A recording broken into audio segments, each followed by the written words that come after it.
Today we're gonna fix two common problems that you can find in this Teenage Mutant Ninja Turtles fight scene. And when I say problems, I don't mean mistakes. I mean things that are done deliberately that I think really detract from the quality of the fight scene. First, this shot and this shot are actually just one shot. It's one continuous shot of the punch. But for some reason, and this happens all the time, they decided to cut that shot in half and insert another angle just to make it more confusing. Like, it looks like more stuff is happening than actually is. So it's deliberately there to make the fight less clear. And the other problem, of course, you've heard me talk about before, is all of the breaking of the 180-degree rule. So we're going to take this little section of this Casey Jones fight scene, and we're going to fix all of the 180-degree rule breaks, and we are going to take out this stupid insert shot. And at the end of the video, we're going to compare the original and my version and see which one looks better. When I say breaking the 180-degree rule, I've got another video about that, but basically, if Casey Jones is on the left side of the screen and he's doing a move, and then it cuts and he's suddenly on the right side of the screen doing a move, that's a break of the 180-degree rule. To give you an idea of how often the 180-degree rule is broken here, I'm going to make the screen red and blue and alternate every time there's a break of that rule. Even if I remove the 180-degree rule breaks and take out that insert shot in the middle of the punch, I still feel like this is over-edited. So we're going to take out part of this shot where Casey Jones is magically facing the other direction and has to turn his head back towards the Foot Clan member before he attacks him. We're gonna take out this shot of Casey Jones hitting the Foot Clan member with his hockey stick because it's just a terrible case of over-editing. So I'm gonna get rid of both of those. We're only going to see Casey Jones hit this guy one time.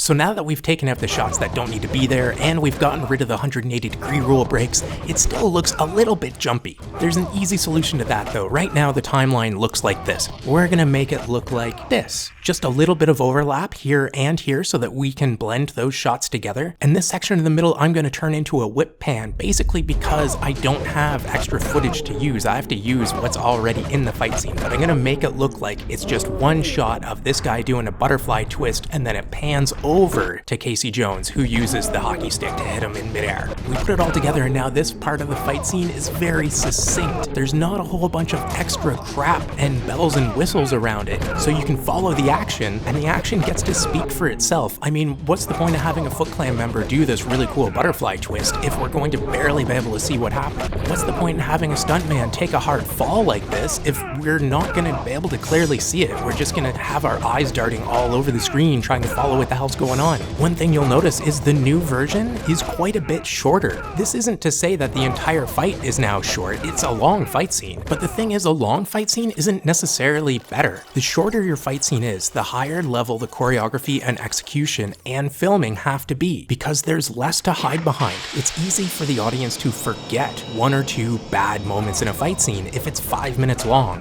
which is part of the reason modern blockbuster action films do this kind of editing. They make it long so that they can hide the inadequacies of the fight scene. This way is shorter, but it's like an essay that has to be 2 pages instead of 200 pages. If you've only got 2 pages, you've got to get your ideas straight and communicate it to the audience or your reader really well. But which one do you like more? Do you like the more succinct one, where you can see the action clearly and there's no 180-degree rule breaks or superfluous footage? Or do you like what I think is the over-edited version, where there's just all sorts of stuff going on, even though it's the same number of moves? If you want a deeper understanding of the 180-degree rule and how much it affects the clarity of a fight scene, this video of mine will make it crystal clear. Or if you're not quite sure why I mentioned eyes darting all over the screen, watch this video about the editing in the Rumble in the Bronx supermarket fight. There is some really cool advanced fight scene editing in this fight. It's so underrated.